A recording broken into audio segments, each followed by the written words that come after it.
Uh, I I don't expect most people who have a job that was handed to them by a family member to be much more mature than like the average. I don't know. What, like, when do kids start talking? Like, when did they start talking back? Like 6, 7. I don't expect most people who have a job that's kind of handed to them to be much more mature than like a 7-year-old. And so like, uh, yeah, I don't think Twitch staff will understand that.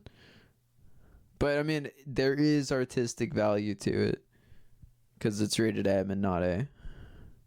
Look, here's the deal.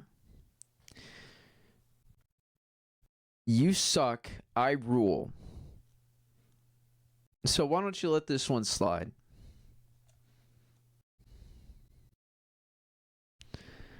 Is it too much to hear that from a Mexican?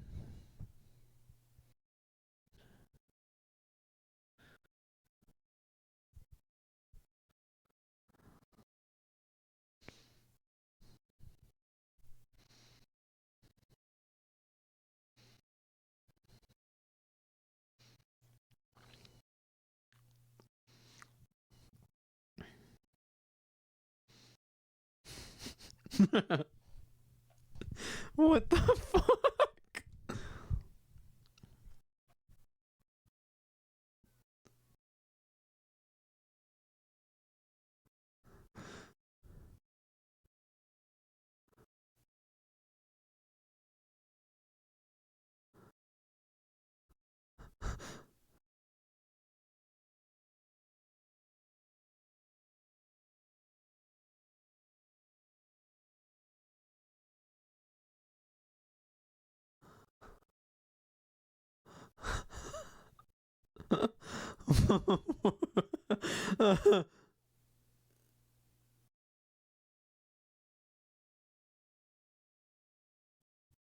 Is that really?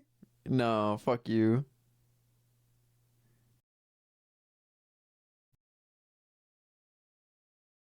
No. What the fuck? Oh my god. Alright, fine. Yeah, well, the site that I got it from is just dead forever. Um, anyways, it was a chat site. Someone was talking about it. Like, there's something about yeah, it was from forever ago. I don't know.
That can't happen in game. You can't do that. That's not real. Why does he sound like that? What is he? Okay, wait, hold on.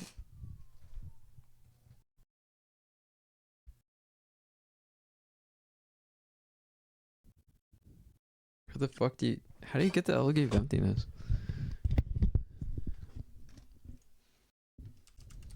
Fuck. I just quit games. All right. Yeah, you have to get the mirror shield from beneath. Yeah, right. Right. What's the layout? Awesome. What's the layout? What's the dialogue? This website fucking sucks. All right. They don't just like have a picture. That's how we got here, right? Um.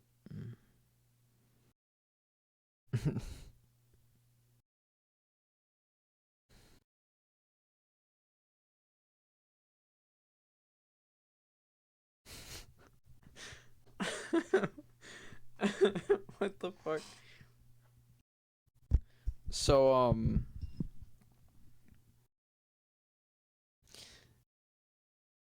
let's just go to the book.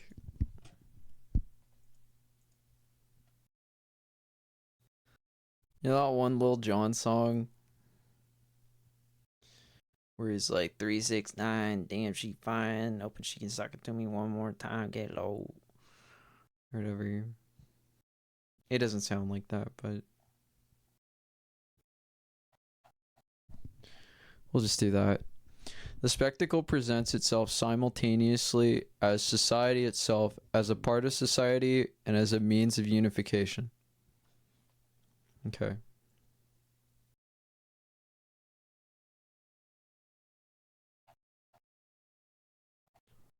So I don't know how else to tell you this, but um the spectacle itself is the negation of life. Um the image is detached from every aspect of life to into a common stream in which the unity of that life can no longer be recovered. So we're talking about like how so often you'll find yourself with choices that you can make in life, and how more often than not, the more you know about what's in store for you based on what's realistic about the human body and about economics, that what you need is not necessarily available in the form of a product. I think a really good example of this is something like AI, right? So AI is a person. It fulfills the same kind of needs for you that a person would fulfill, and it's available to you 24/7 more often than a person is available. Now AI is not a person. AI is the approximation. Man, how do I put this? AI is like the approximation of what is the human conception of labor, according to what training data it's been given. And AI is available to you as long as you have a cell phone or an internet connection, and you have access to the servers that host the AI, right? And so for markets to reach equilibrium in regards to these AI services, one of two things needs to happen.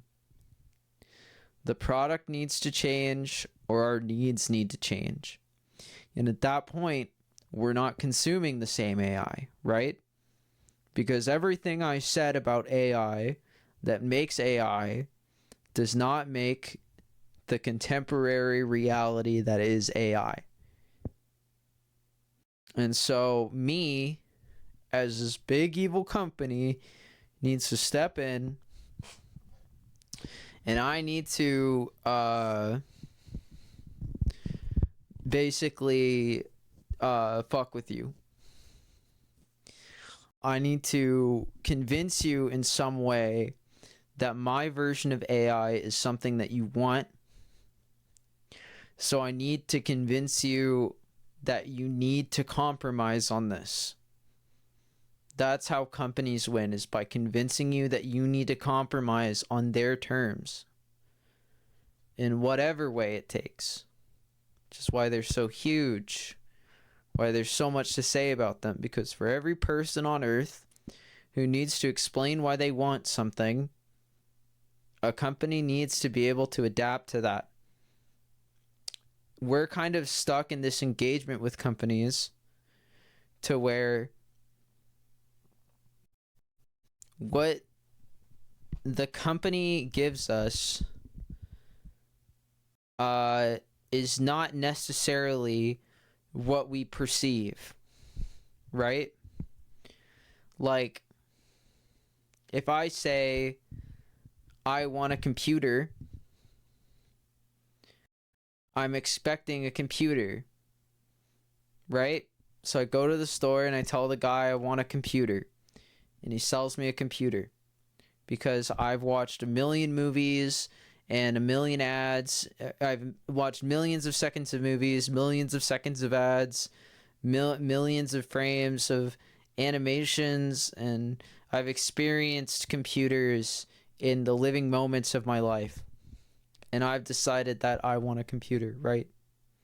Now let's say, I study computers, right?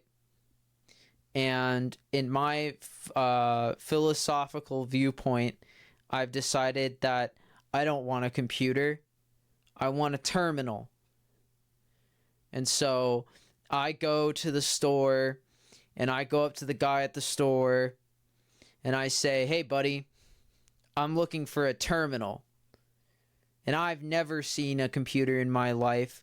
I've read about them in books. I've never experienced a computer before. I read about it in books. I've never watched anyone create anything about computers because I've spent all my time reading about them to the point where I came to the conclusion that I want a terminal. And I've read about my problems, and I've read about other people's problems, and I've read about the world so much that I've decided that I want a terminal so that I can access these APIs for these learning, self-teaching learning programs so that I can employ their agents to perform data intercourse, to deliver me answers at a rate that I could never imagine before. And I tell this all to the guy at the store, and he looks at me and he's like, "Okay, so what did you want to do with it?" That's him. He can't, in which the unity of that life can no longer be recovered. If I go on VR chat and I start talking to someone and they start telling me about their job, and I ask them, "Oh, where do you work?" They're like, "At job company," just like that to me. And it's socially acceptable. It's because we truly live in guide aboard society of the spectacle. We live in a place where a negation of life dominates the streams of information that are owned by late capitalist forces. Because if I had to work in a group with people we can go back to that guy's shitty open movie or whatever. Which isn't an open movie, but I totally set it up to be. His bait and switch, fucking asshole. And I tried to contribute to the original vision. There's a nominal amount of information unavailable to me to make that possible. There's no notes. There's no like reference to like where I should be studying, like for locations, for cultures, etc. We truly live in a place dominated by the negation of life. So let's say it's not an open movie. Let's say it's an open fire. And I've never seen fire before. I don't know anything about fire. You know, I'm camping. Let's just leave it at that. And I see this fire here, right? And it's a fire pit. It's a fire pit. You know, the pit is dug in such a way that the fire doesn't spread, right? There are stones lining the fire so that it doesn't reach the grass. In fact, there's an entire fire line dug around this pit so that the fire doesn't reach the grass. And me and 4 other people have been collectively returning to this fire to add wood to it so that we can stay warm through the night. How much wood do I add? If I played by your rules and I just had to eyeball it and I had to base it on my satisfaction with what the fire was, I could decide to make it as hot as I wanted. I could make it a little hotter. And then I could get used to that and I could think to myself, oh fuck, the fire stopped working. It doesn't feel hot anymore. The fire stopped working. I gotta add more. And then I get used to it again. And it's like, oh fuck, the fire stopped working. I don't feel it anymore. The fire stopped working. So I add more fire and I add more wood and I add more wood. Suddenly we're out of wood and the entire forest is burning. I wake up to the smell of smoke and I exit my little hovel, my little dirt hole in the ground that I've been sleeping in. And there's fire fucking everywhere. And I die. In that world, I'm living through some horrible reality where the aspects of culture, the aspects of society that allowed people to reproduce ideas has been fatally removed from my tool set.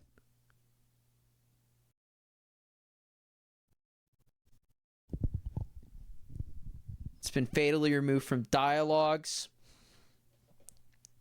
It's been fatally removed from the art and media that delivers the content that I consume. You know, these little plastic walls that I stare at every day.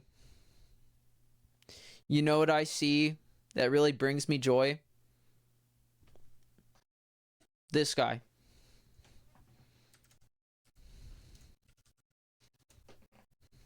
This is one of the few designers that brings me joy. Because I'm doing it without mining the metal. Again. I'm doing it without polluting. Again. And then, you know, there's this other stuff in between.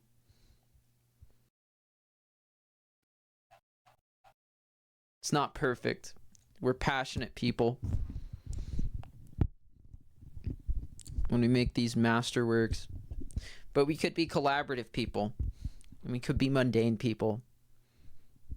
We could be communicating people. We'd be clear, concise. And we could dedicate time to each other to really work on these things. But instead, we live in society of the spectacle where zip zap zoodly bop, you didn't get it, get the fuck out of my sight, you fucking creep. Anyways.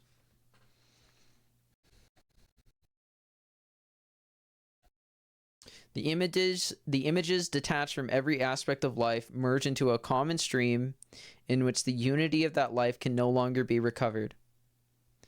Fragmented views of reality regroup themselves into a new unity as a separate pseudo-world that can only be looked at. The specialization of images of the world evolves into a world of autonomized images where even the deceivers are deceived. The spectacle is a concrete inversion of life, an autonomous movement of the non-living. And that brings us here.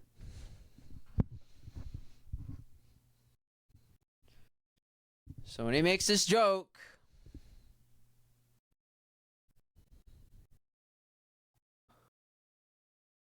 they're both doing that. And that brings them satisfaction. Despite the fact that the moon is fucking falling on them and a child is traversing these dungeons alone.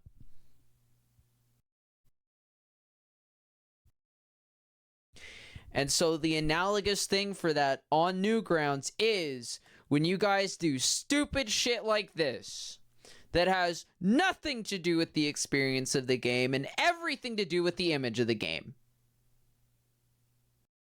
And then you consume these shitty fucking experiences over and over and over again without critiquing what they are. It's fucking disgusting.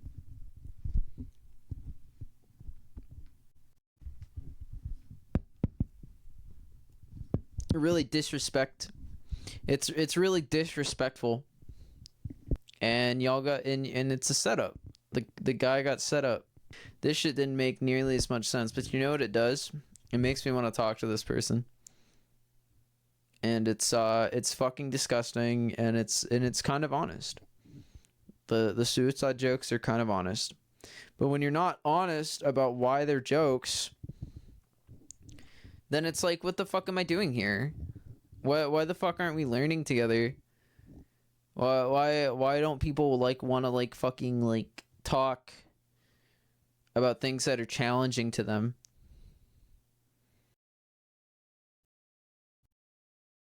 You know, it really sucks that people can't like meet up in person anymore. That we have to like hide behind these facades. Because I think a lot of like the best shit that I've ever learned in life has been from like meeting up with like strangers from the internet. Probably because like as long as you can ask people the kinds of questions that you say are too invasive today, as like this fucking antisocial person, people can't really fake their identities online.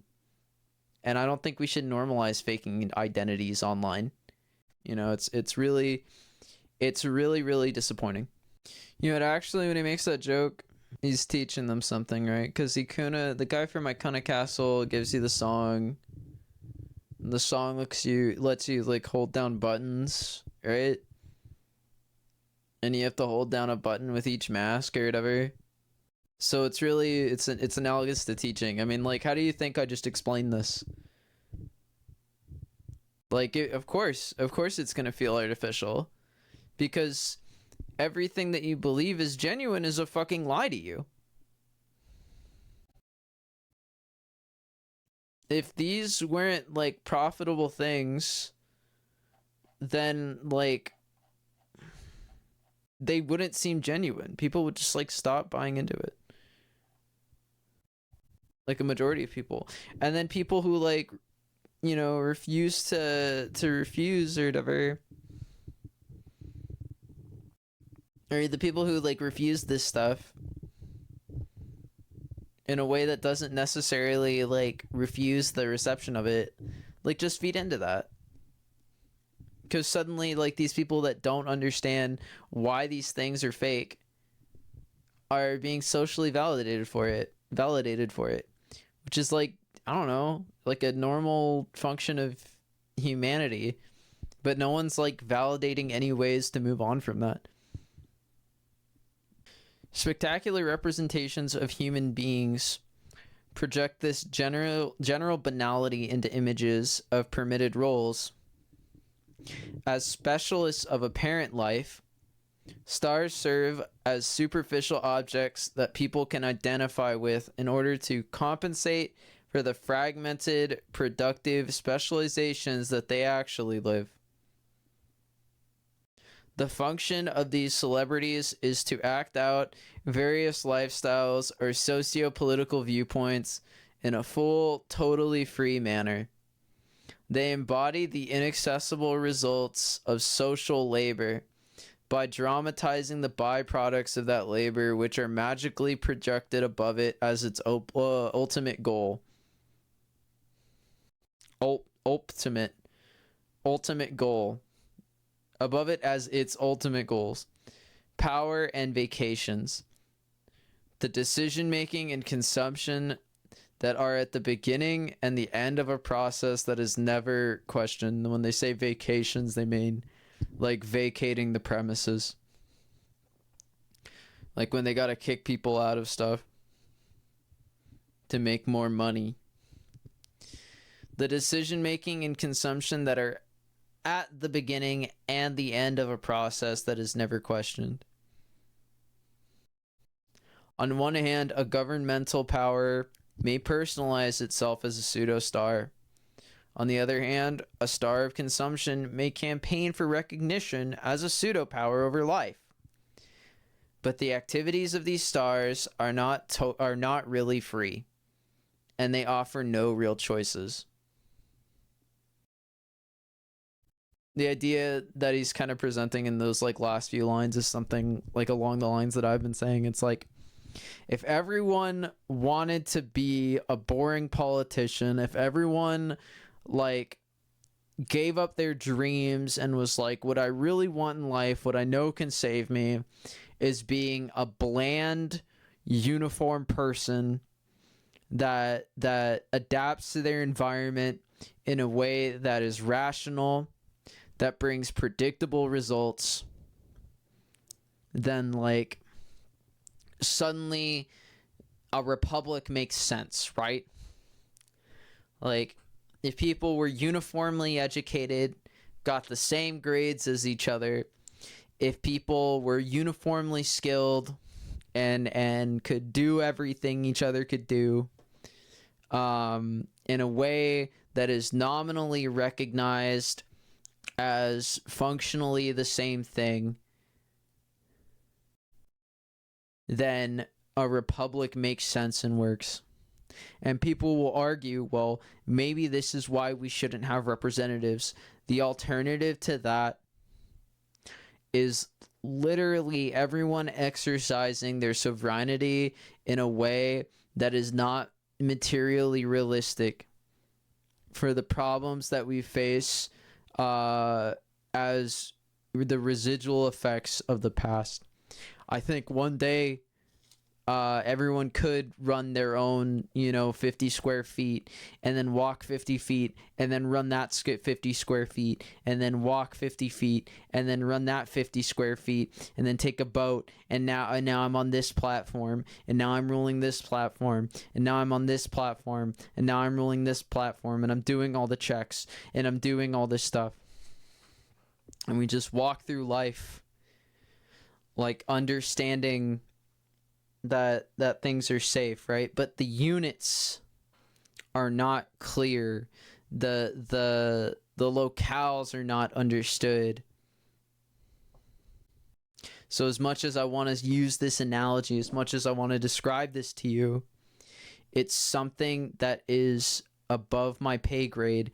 And frankly, I mean, I'm gonna say it, like I still believe in Rousseau. Like, this is something that we need to divide the responsibilities of for the sake in itself of keeping people from becoming tyrants over one another, as long as we understand that there is a pursuit of power over one another, which happened, does not necessarily have to happen again, but I'm going to say in the next week it will.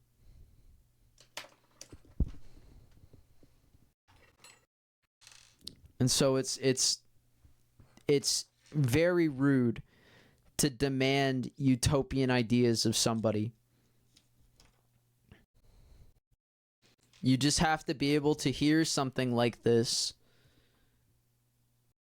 and be able to process it in your worldview without falling into the prejudice and hateful traps that we have in the past.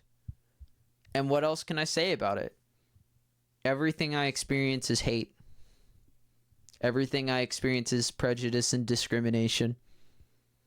Because nothing in this world adequately amplifies my needs to the point where they're met. And when we reach that opulent point, I hope people can stop. But that's not happening either.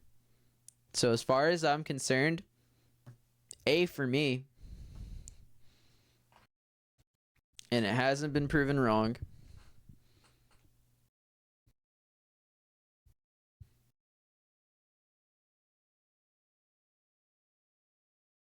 This is not a bad thing. This is the bad thing.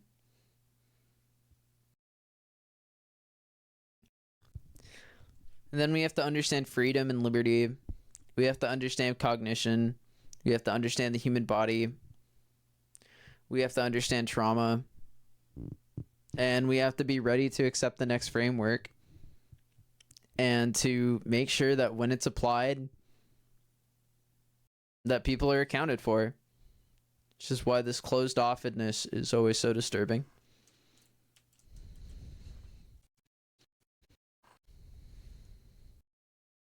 The spectacle is the stage at which the commodity has succeeded in totally colonizing social life. Commodification is not only visible, we no longer see anything else. The world we see is the world of the commodity. Modern economic production extends its dictatorship both extensively and intensively. And that brings me, I want to go to another book.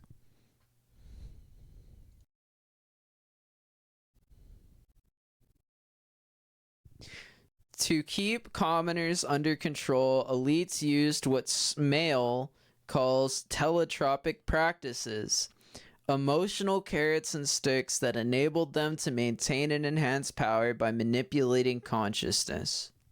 Feasting was a carrot. So were religious rituals, monumental architecture, chariot races, theatrical displays. And to quote the political philosopher Antoine de la Bruyère, other such drugs that were for the ancients the allurements of serfdom, the price for their freedom, the tools of tyranny. Should those means fail, the powerful could always unleash violence.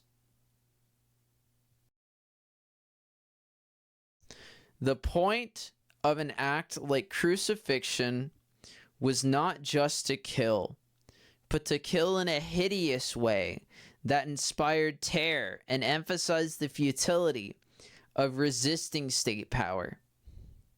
Smale uses the prefix tele to describe the emotional effect because it occurs over a distance, say, the distance from Golgotha to an onlooker's amygdala, the center of the neural circuitry of learned fear. Teletropic practices common to all civilizations provided the emotional shock and awe that kept the masses subordinate. Yet civilization meant more than the immiseration of the many for the benefit of the few. It also entailed the discovery, dissemination, improvement, and commodification of new pleasures. Though many of these new pleasures were food drugs, things that ancient societies used to survive, such as tobacco for shooing off flies, or avocado to cure ear infections, that were consumed also as food, that lent itself to the development of dependencies on these things before people could understand that they were bad for them. Luck or dog shit. Others were cultural innovations. Luck or dog shit. Such as reading novels or trading gossip in cafes. Setting mattered too. Such an uproar, remembered Jimmy Charters, a legendary barman who presided over Montparnasse watering holes in the 1920s. He poured drinks for a crowd of excited women, amorous couples, jittering fairies, gay dogs, over-serious young men expounding theories, and a few quiet, observing souls who took it all in and appreciated it. The collective intoxication that, really, stick fights. The collective intoxication came from the libations, but also from the spirit of freedom, from all the conventions and ties that bound these people at home. Smale calls such liberating activities autotrophic, referring to things that people can do for or to themselves to alter their own feelings. Insofar as autotrophic pleasures empowered rather than cowed individuals, they were of growing concern to authorities. Masturbation. The classic autotropic pleasure had not been a particularly great worry in Western antiquity or Christian Europe. Confessors assumed the practice to be widespread, but did not single it out for special attention. They concentrated on interpersonal sexual acts like sodomy, incest, and adultery. That situation changed during the 18th century. Authorities held masturbation to be harmful because it degraded a social act into a subversively private one based on fantasies liable to lead one to compulsive self-abuse. Masturbation seemed more and more to look like what we would call addiction, wrote historian Thomas LaCour. It enslaved just like alcohol, drugs, or some other object of unquenchable desire.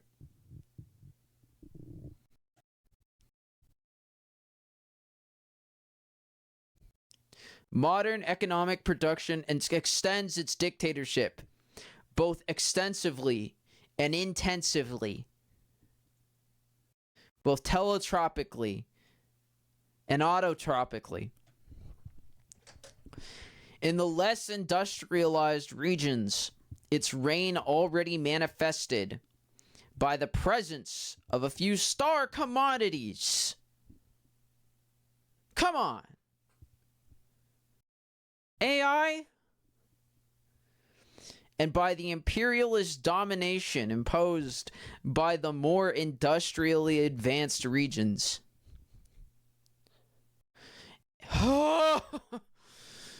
In the latter, social space is blanketed with ever new layers of commodities.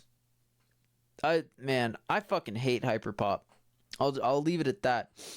Because it's better to say, I think it's really weird that Chris O'Neill had my docs.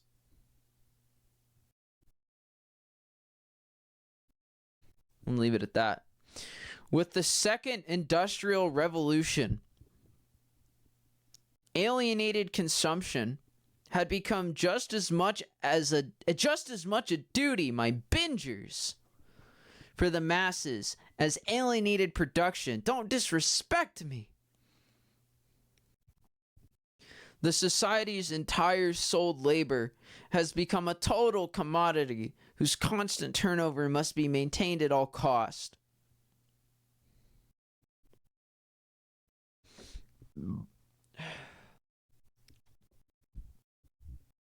Fucking slaves. To accomplish this total commodity has to be returned in fragmented form. And they try to call me out for kink shaming to fragmented individuals who are completely cut off from the overall operation of the productive forces. Fucking plastic wall.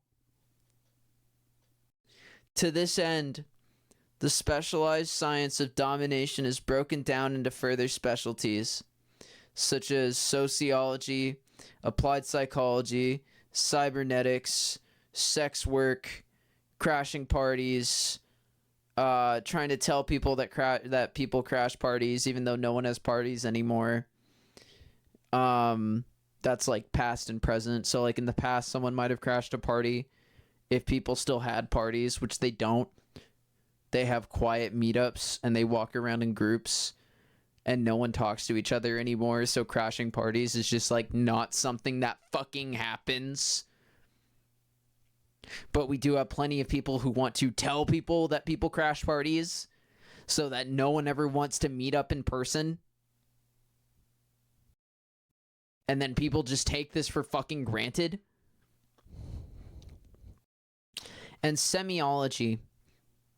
They want to control your brain before you realize that you don't need to be able to read someone's fucking chemical brain levels to have a good fucking time doing something productive, as long as you can say what is productive, as long as you can say what is a good party and what is a bad party. That's not gonna happen. As long as you can say what is productive and isn't productive, that's not gonna happen. You need to set goals, which means you need to see the future as something that is yours. You need to see free time as something that is not allocated to work, but that does not necessarily exclude work. And people need to build relationships with each other based on things that can be enforced. I hate to say it, but too many of you guys work for free. And no one knows how to draft a contract. So you know who's going to do that first? The most annoying people that you can imagine the most annoying people that you can imagine that you think would like what I'm saying right now. If you can't, at the very least, create the structures around you to support this amount of trust, to support this sort of like checking in on each other, then you're never going to understand what you do as having anything to do with people that you dislike who end up doing that. Do you understand what I mean? So I'm saying that if you ask your bro to sign a fucking contract with him because you're about to like do a collaboration on fucking SoundCloud, because you don't want this to get fucked up and you don't want this to get twisted, that's not weird. That doesn't make you some psycho and cap fucking weirdo. Having written communications with each other is not weird. Speaking in terms that are legally viable, that are legislatively viable for whatever idea you're trying to reproduce with someone, without giving someone all your thoughts on the inspiration, someone is not only going to do it before you, but you're going to assume that is someone that you dislike before you meet them. So it doesn't matter who succeeds, It doesn't matter how well they do or how much better they are than anyone or how much worse they are than anyone. The fact of the matter is that they can't bring anyone into the room because you don't want to be near that person. And you're going to bring the whole fucking group down over it. For example, that's one example. People you dislike are going to create these structures before you do. They're going to have all this work done in advance that makes what they do safe, understandable, something that isn't easy to take down. You guys could both be having parties. You guys could both be collaborating on stuff. You guys could both be studying something. But because you think you have to be that person that you dislike to do all this around it, you're fucked. So you need to fucking shape up.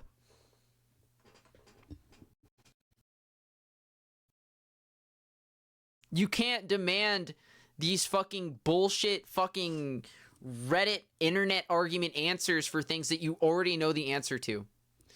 It is so easy to catch someone in denial.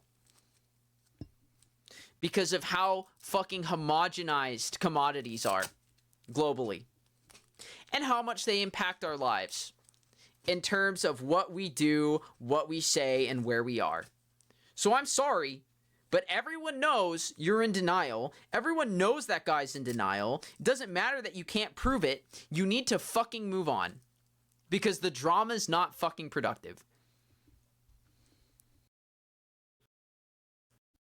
Anyways, alright, let's watch Grating Simulator one more time.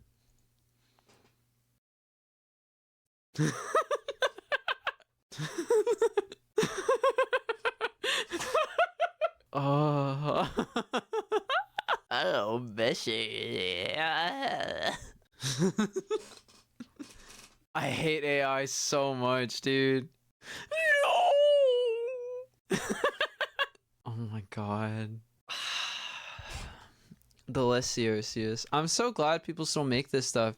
Because, like, I would feel, like, so disconnected from, like, reality and everyone if, like, if people stop doing things like that. Because, like, you know, I used to, like, I still, like, genuinely, like, that makes me laugh. Like, I think a lot of this stuff is kind of funny. Like, I can't walk or, like, carry myself around someone. I can't speak to someone and, like, know that I'll be accepted, like, without stuff being, like, stuff like this being kind of normal. Because it's just, like, so much about, like, you know, what people expect to see out of me. I met all these people who are, like, fucking 30.